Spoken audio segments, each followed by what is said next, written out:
వచ్చిన వాళ్ళంతా ఇక్కడ విజ్ఞులు, మేధావులు, రచయితలు, కవులు చాలామంది ఉన్నారు.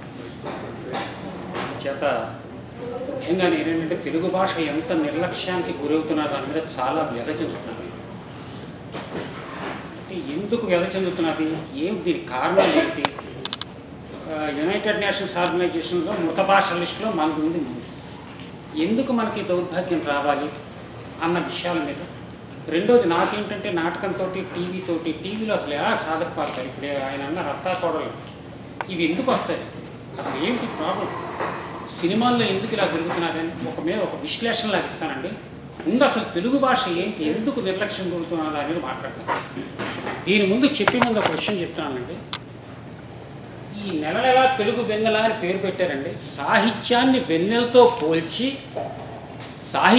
వెన్నెలతో పోల్చి అందరికీ ఆ వెన్నెల్ని పంచాలనుకునే గొప్ప పొయిటిక్ జస్టిస్ చేశారండి అది.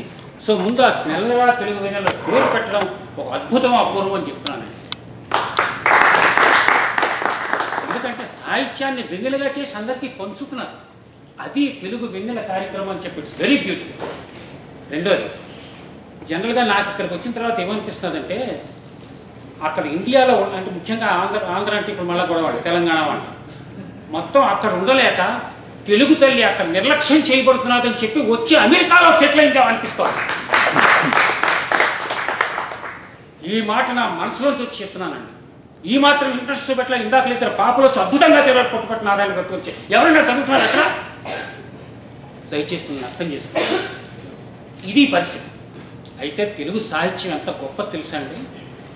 ప్రపంచమంతా కూడా ట్వింకిల్ ట్వింకిల్ లిటిల్ స్టార్ దగ్గర ఆగిపోయింది. ప్రపంచమంతా ట్వింకిల్ ట్వింకిల్ లిటిల్ స్టార్ దగ్గర ఆగిపోయింది. కానీ మన అన్నమయ్య చందమామ రావే జాబిల్లి రావే ఆ చంద్రుల్ని దించి మనకి ఇలా నెల సాహితీ వెన్నెల పంచుతున్నాడండి. ఇంతకన్నా గొప్పతనం ఏముంది? అక్కడ ఆగిపోయారు. Twinkle twinkle little star, I wonder what you are. మన అన్నమయ్య అక్కడ ఆగలేదు. తీసుకెళ్ళాడు, చందమామ దాకా తీసుకెళ్ళాడు. ఆ చంద్రుడిని కిందకి దించాడు. ఇలా నెల అందరికీ వెన్నెల పంచుతున్నాడు.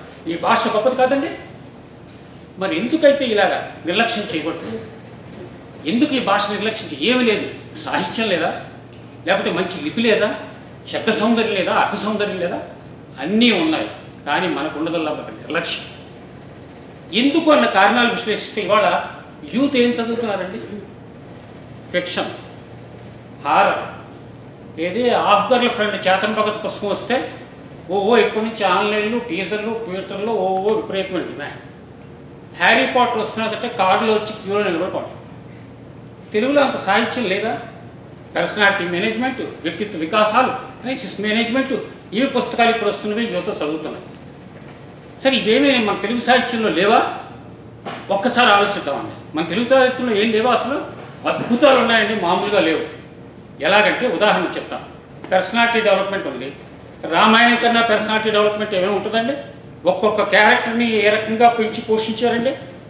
ఆ తమ్ముడితో ఎలా మెలగాలి, భార్యతో ఎలా మెలగాలి, వీళ్ళతో ఎలా మెలగాలి, పర్సనాలిటీ పతాక. ఇకపోతే క్రైసిస్ మేనేజ్మెంట్. భారతం ఏంటంటే కృష్ణుడికి ఎలాంటి ప్రాబ్లం వచ్చింది? 5 పాండవులు, 100 మంది, వీళ్ళు ఎలా మేనేజ్ చేయాలి, వీళ్ళని ఎలా యుద్ధం చేసి వీళ్ళని గెలిపించాలి, ఇంతకన్నా క్రైసిస్ మేనేజ్మెంట్ ఏమిటి? సరే, పోనీ అంతా సెటిల్ చేశాడు. లాస్ట్ నుంచి నేను యుద్ధం చేయాలని కూర్చున్నాను. అర్జున్ కూర్చుంటే అప్పుడు ఏం చేశాడు? కౌన్సిలింగ్. ఇప్పుడు మన డేల్కార్ని, వీళ్ళందరూ రావిన్ శర్మ, వీళ్ళని వెతుక్కోక్కర్లేదు. అక్కడ కృష్ణుడు చెప్పింది అదే. కొన్ని జాగ్రత్తగా ఉండరా. మొన్న విష్ణు వచ్చింది, వచ్చి కానీ సాఫ్ట్వేర్ అంతా పట్టింది. అప్పుడు మళ్ళా డేల్కార్నీకి ఎందుకు వెళ్ళాలి, ఈతకెళ్ళు అంటే అది తప్పని కాదండి ఇక్కడ చెప్పడం. దయచేసి అపార్థం చేసుకోకండి. అంతే కదా, ఇవి చదవచ్చు కదా. అంత అద్భుతంగా చేసుకొచ్చి తర్వాత ఇంకోటి ఏంటి, ఫిక్షన్ దగ్గరికి వచ్చి హ్యారీ పాటర్ అని చెప్పేలాగా చాలా విపరీతంగా చెప్పారు. దాసీ మజిలీ కథలు ఎవరైనా చదివితే మీరు ప్రపంచ సాహిత్యంలో ఎక్కడా లేదని అద్భుతమైన కథలు ఉన్నాయి. ఏ స్పీల్బర్గ్, జేమ్స్ క్యామెరూన్ చూస్తే అద్భుతమైన సినిమాలు తీస్తారు. ఎవరికైనా తెలిసే వాళ్ళు దాసీ మజిలీ కథలు ఉన్నాయి? ఎవరికీ తెలియదండి. ఎంత గొప్ప సాహిత్యం ఉన్నది మనకి. తర్వాత ఇకపోతే ఈ రెండు అయిన తర్వాత అండి,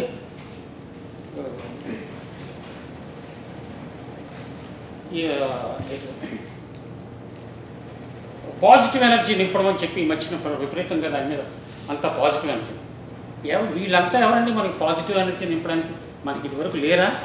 ఒకే ఒక్క గొప్ప విషయం చెప్పాలంటే శ్రీశ్రీ గారు ఒక పాట రాశారండి ఎప్పుడు వెలుగునేల సినిమాలో.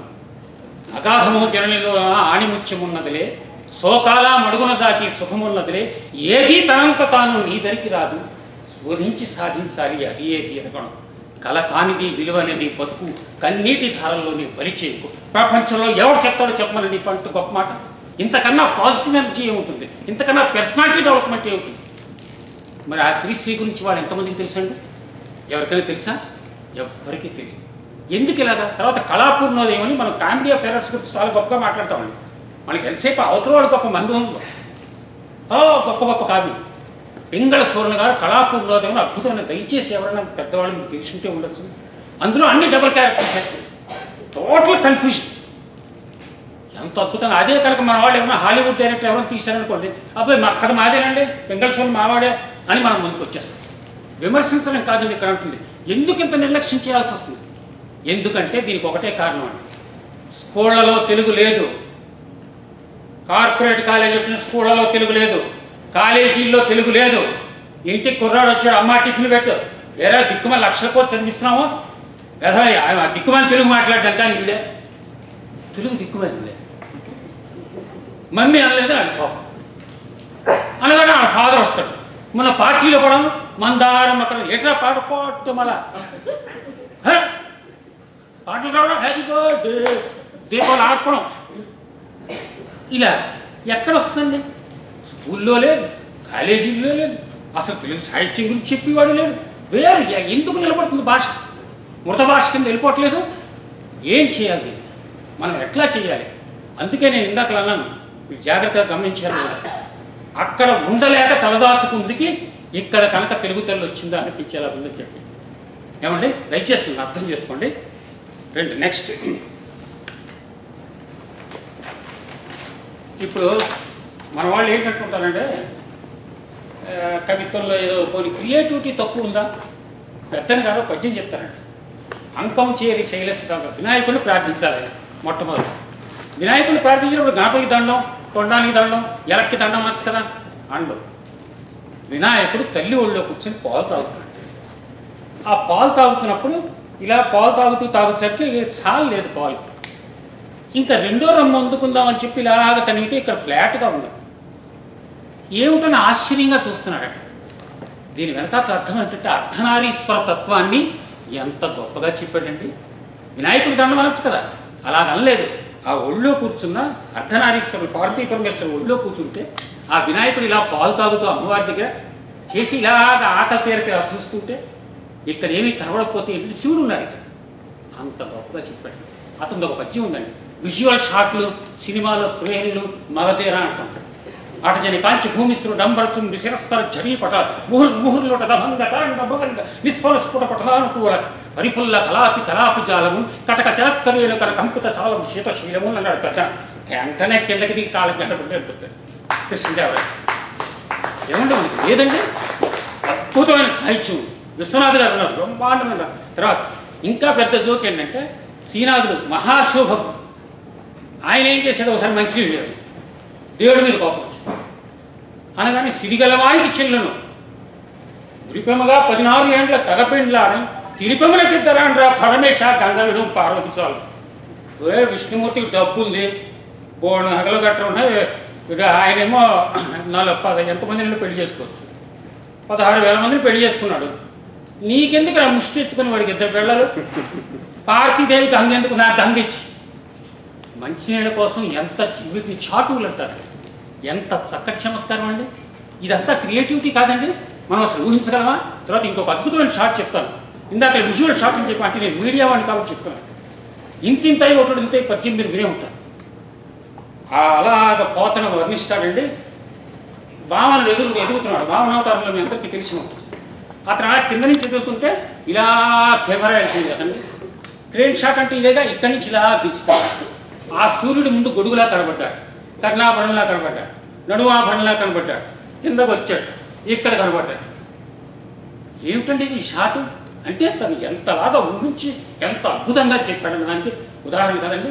ఇవన్నీ కూడా ఎలా తెలుస్తాయి ఇవాళ యువత? పిల్లకి తెలిస్తే కదా మన సాహిత్యంలో ఇంత గొప్పతనం ఉంది, ఇంత క్రియేటివిటీ ఉంది, ఇంత అద్భుతాలు ఉన్నాయి అని తెలిస్తే కదా రేపు పొద్దున వాళ్ళు మన సాహిత్యం తొంగి చూడాలి. ఒక్కళ్ళు చూడడం లేదే, దిక్కుమాలిన దానిలో తెలుగుని పడేస్తారా? ఏమిటండి ఇది? ఏమిటండి అన్యాయం? సరే, ఇప్పుడు తర్వాత విశ్వనాథ్ గారి గురించి కూడా.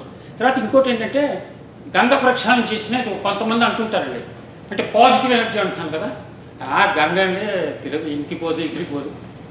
గంగకే మోడీ స్పెషల్ డిపార్ట్మెంట్ వేసి ఓ మంత్రిత్వ శాఖ పెడితే కానీ అది బాగుపడుతుందో బాగుపడుతుందో తెలియదు. ఇప్పుడు మనకు మంత్రిత్వ శాఖ అంటే మళ్ళీ ప్రాబ్లం. మంత్రులు చేసేదేం లేదండి. తెలుగు భాషని ప్రతి తల్లి తండ్రి దయచేసి మనమే బతికించుకోవాలని చెప్తున్నాను. ఇది మొత్తం మీద తెలుగు సాహిత్యం మీద నాకున్న అవగాహన అండి. ఇప్పుడు నేను కథా రచయితగా, నాటక రచయితగా, టీవీ రచయితగా, సినిమా రచయితగా కొన్ని అనుభవాలు తీసుకోవాలనుకుంటాను.